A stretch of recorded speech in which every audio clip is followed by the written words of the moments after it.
Phát đi đâu? Phát. Cái kìa, đúng cái đông nhất thì.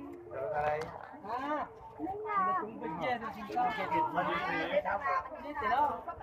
Tôi tiền phân á.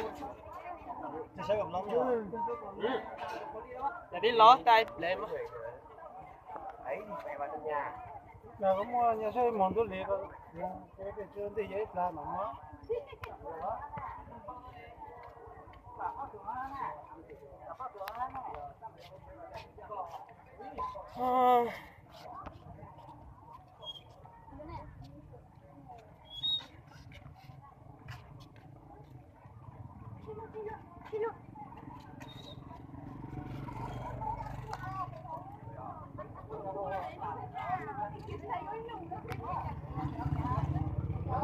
Hả?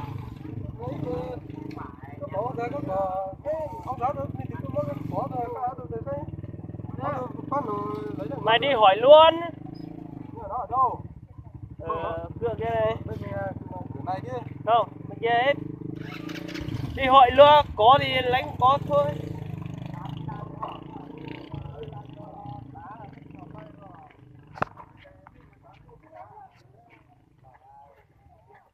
Cho các anh chị đó chứ không dữ.